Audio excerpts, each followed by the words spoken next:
لیکن اتنا سمجھنا حضرت حسین رضی اللہ تعالیٰ عنہ میدان کربلا میں پہنچے. بھائی حضرت حسین رضی اللہ تعالیٰ عنہ میدان کربلا میں پہنچے, رات کے وقت میں پہنچے. یہ سمجھنا کون سے وقت میں پہنچے, اور جمعہ کی رات تھی. کہو سبحان اللہ. جمعہ کی رات تھی میرے دوستو, جمعہ کی رات تھی. خیمہ لگایا حضرت حسین رضی اللہ تعالیٰ عنہ نے, کربلا کے میدان میں خیمہ لگایا. جمعہ کی رات ہے, آپ آرام فرما رہے. کہو آپ آرام, یعنی حضرت حسین سو رہے, آپ آرام فرما رہے. ان کے چھوٹے بھائی جن کا نام ہے حضرت عباس, حضرت حسین کے چھوٹے بھائی کیا نام ہے, حضرت عباس. انہوں نے دیکھا کہ سامنے لشکر آ گیا. بھائی سامنے لشکر آ گیا اور کھڑا ہو گیا, اور ہزاروں کی تعداد میں. اس لیے بعض کتابوں میں 4000, تو بعض کتابوں میں 40,000, تو بعض کتابوں میں 1,00,000. مطلب ہے کہ سامنے لشکر آتا گیا آتا گیا آتا گیا. اب حضرت عباس وہ تو بیچارے جوان تھے, دوڑتے دوڑتے خیمے میں آئے. حضرت حسین سو رہے تھے. کہا بھائی حسین اٹھو, بھائی حسین اٹھو, بھائی حسین اٹھو. حضرت عباس نے جب حضرت حسین کو اٹھایا, حضرت حسین چونک کر اٹھے. کہا کیا ہوا کیا ہوا؟ کہا سامنے لشکر آ گیا. تو کہا اس میں اٹھایا کیوں؟ میں خواب میں نانا کے ساتھ بات کر رہا تھا. ارے کہو نا سبحان اللہ. سنتے جانا میرے دوستو, حضرت حسین نے کس زبان سے کہا ہوگا. کہا عباس میرا بھائی اٹھایا کیوں؟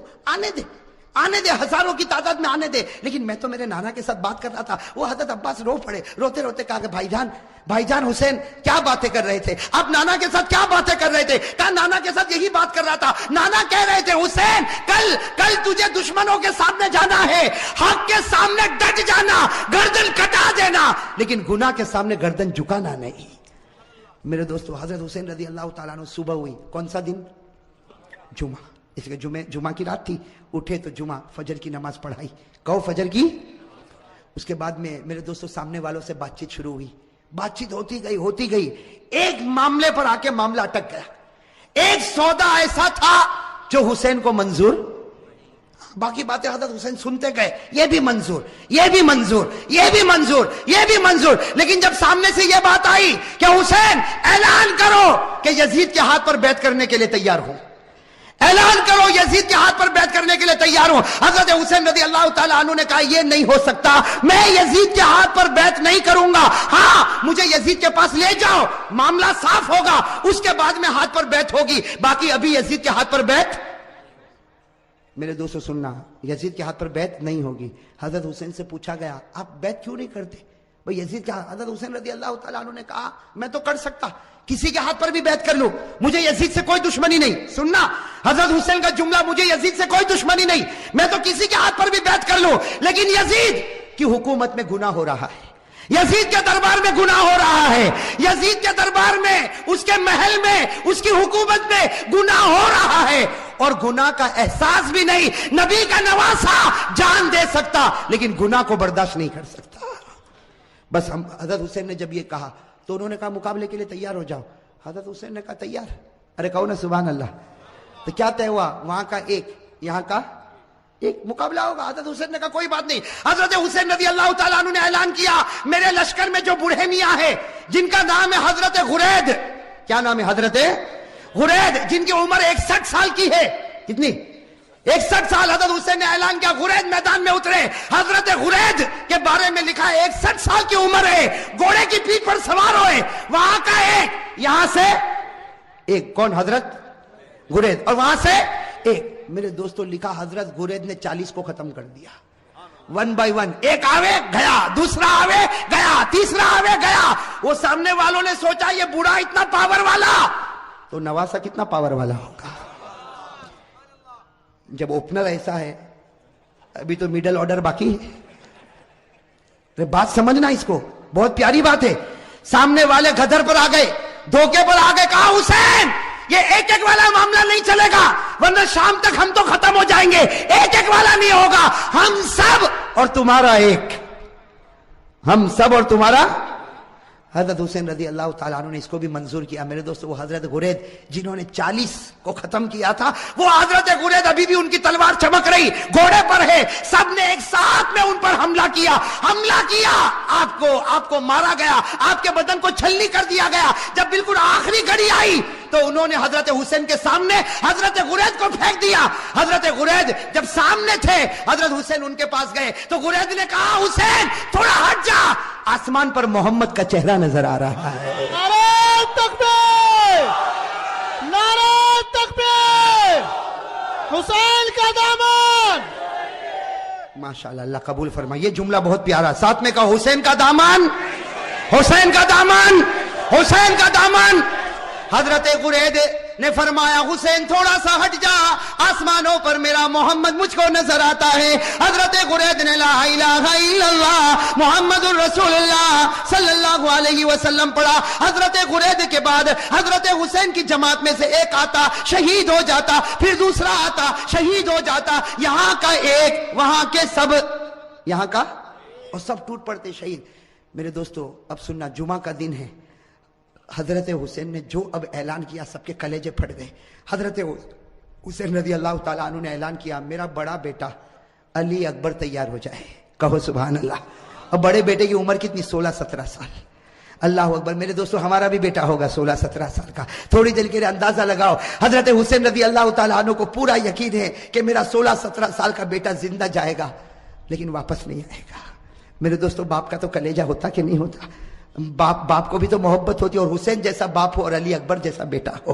حضرت حسین رضی اللہ تعالیٰ عنہ نے اعلان کر دیا, پورے مجمع میں سناٹا چھا گیا, عورتوں کے خیمے میں سناٹا اور کھلبلی مچ گئی. اور علی اکبر وہ فرما بردار بیٹا 16-17 سال کی عمر کا گھوڑے پر سوار ہو گیا. کہا ابا جا رہا ہوں, ابا جا رہا ہوں.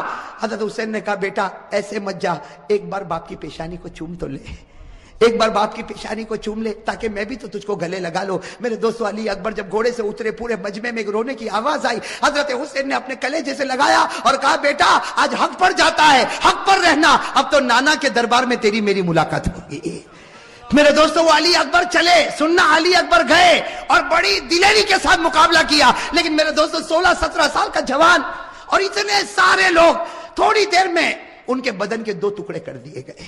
میرے دوستو علی اکبر کے بدن کے 2 ٹکڑے کیے گئے اور حضرت حسین کے سامنے ایک چھرا لایا گیا اور بڑے بیٹے کے سینے پر مارا گیا. اور میرے دوستو جب 2 ٹکڑے ہو گئے تو سامنے والوں نے اپنے گھوڑے ان لاشوں کے اوپر ڈالنا شروع کر دیا. گھوڑے دوڑتے گئے اور حضرت حسین کے بڑے بیٹے علی اکبر کی لاش کو آگے بڑھاتے گئے. میرے دوستو حضرت حسین رضی اللہ تعالیٰ عنہ تڑپ گئے, دوڑتے دوڑتے اپنے بیٹے کی لاش کو اٹھایا, ایک ٹکڑے کو اٹھایا, دوسرے ٹکڑے کو اٹھایا اور کونے پر رکھا. میرے دوستو ابھی تو بڑے بیٹے علی اکبر کی لاش کو حضرت حسین نے کونے پر رکھا, پیچھے سے عورتوں کی آواز آئی آپ کا دودھ پیتا بچہ تڑپ رہا, آپ خیمے میں واپس آؤ. حضرت حسین دوڑتے دوڑتے خیمے میں گئے, ان کا دودھ پیتا بچہ علی اصغر چھوٹا سا دودھ پیتا بچہ حضرت حسین رضی اللہ تعالیٰ عنہ نے اپنے سینے سے لگایا اور دوڑتے دوڑتے دشمنوں کے پاس گئے اور کہا تم کو مجھ سے دشمنی ہے, میرے بچے سے تو کوئی دشمنی نہیں. ارے میرے دوستو ہمارا بھی دودھ پیتا بچہ ہوگا. تھوڑی دیر کے لیے سوچو حضرت حسین نے کیسے دل سے کہا ہوگا مجھ سے دشمنی, یہ بچے سے کیا دشمنی. میرے دوستو حضرت حسین ابھی کہہ رہے کہ بچے سے کیا دشمنی. سامنے سے تیروں کی بوچھار آئی اور تھوڑی دیر میں بچے نے دم توڑ دیا. میرے دوستو لکھا حضرت حسین کے ہاتھ میں بچہ اور بچے کے سینے سے بھی خون نکل رہا, بچے کے منہ سے بھی خون نکل رہا, بچے کے دماغ سے بھی خون نکل رہا. حضرت حسین چومتے جاتے لیکن بچے کی جان نکل گئی. میرے دوستو آپ کے پاس بھی بچے ہیں, آپ کی گود میں بھی بچے ہیں, آپ کے گھر میں بھی بچے ہیں. میرے دوستو اگر آج باپ کو خبر ملے کہ میرا دودھ پیتا بچہ شہید ہو گیا, وہ باپ کا کلیجہ پھٹ جاتا. حضرت حسین کے بڑے بیٹے کے 2 ٹکڑے رکھے ہوئے, حضرت حسین کا یہ چھوٹا بچہ, اور میرے پیارے یہ چھوٹا بچہ حضرت حسین نے وہی جا کر رکھا جہاں بچے کے بڑے بچے کے 2 ٹکڑے تھے. میرے دوستو لکھا ہے حضرت حسین دونوں بچوں کے پاس بیٹھ گئے. آپ بتاؤ میرے دوستو حضرت حسین کیسا روتے ہوں گے.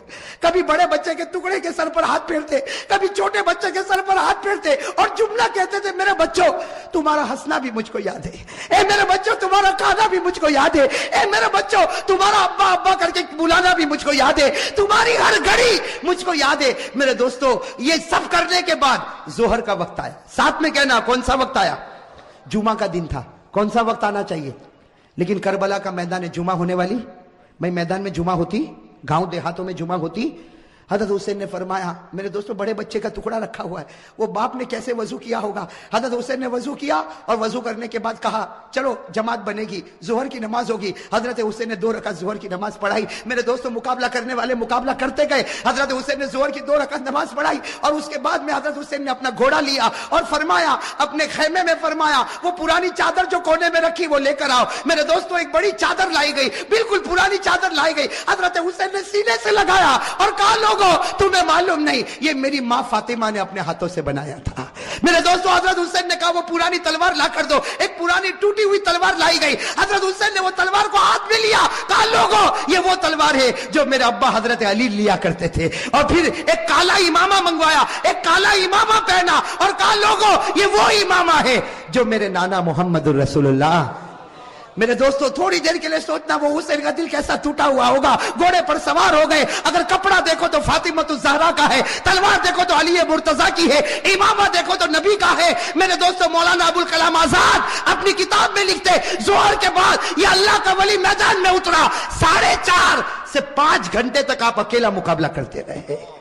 نعرہ تکبیر, حسین کا دامن. میرے دوستو آپ صرف اندازہ لگاؤ, سامنے 4,000 ہوں گے, 40,000 ہوں گے. ارے میرے دوستو میرا ایمان کہتا ہے سامنے لاکھوں ہوں گے, اربوں ہوں گے, کھربوں ہوں گے, لیکن حسین کا نہیں بگاڑ سکتے, اس لیے کہ حسین مقابلہ نہیں کرتا تھا, فاطمہ کی چادر مقابلہ کر رہی تھی. میرے دوستو حسین مقابلہ نہیں کرتا تھا, علی کی تلوار مقابلہ کر رہی تھی. حسین مقابلہ نہیں کرتا تھا, نبی کا امامہ مقابلہ کر رہا تھا. میرے دوستو سننا, مقابلہ چلتا گیا. مولانا ابوالکلام آزاد لکھتے ہیں, ذرا کان کھول کر سننا, مولانا ابوالکلام آزاد لکھتے ہیں کہ آپ کے سر مبارک سے لے کر آپ کے پیٹ مبارک تک 80 تلوار کے زخم لگ چکے تھے. اور میرے دوستو پورے خون سے لہو لہان ہو گئے, خون سے. اور میرے دوستو ایک بات سننا, جب حضرت حسین کا جب مقابلہ چلتا تھا, سامنے سے کسی نے برچھا آپ کے ہونٹ پہ مارا تھا. کس پر مارا تھا؟ آپ کے ہونٹ پر مارا تھا اور خون گر رہا تھا. اور پیچھے سے لوگ جو حضرت حسین کی جماعت میں تھے وہ پیچھے سے کہتے تھے کہ ہونٹ پر کیوں مارا. پیچھے سے آواز آتی تھی کہ او دشمنوں تم نے حسین کے ہونٹ پر کیوں مارا, یہ وہ ہونٹ ہے جس کو نبی روزانہ چوما کرتے تھے, یہ وہ ہونٹ ہے جس کو ہمارے نبی چوما کرتے تھے. میرے دوستو کیسے لہو لہان ہو گئے. اب سننا جو پوائنٹ کی بات ہے, حضرت حسین کھڑے ہو گئے اور کہا ٹھہر جاؤ, تھوڑی دیر کے لیے ٹھہر جاؤ. سب رک گئے. کہا کیا ہوا؟ کہا سر کی نماز پڑھنا ہے, اس لیے سورج بالکل ڈوب جائے گا, تھوڑی دیر باقی ہے, 4-4.5 گھنٹے ہو چکے, 5 گھنٹے ہو چکے, سورج ڈوب جائے گا, عصر کی نماز قضا ہو جائے گی.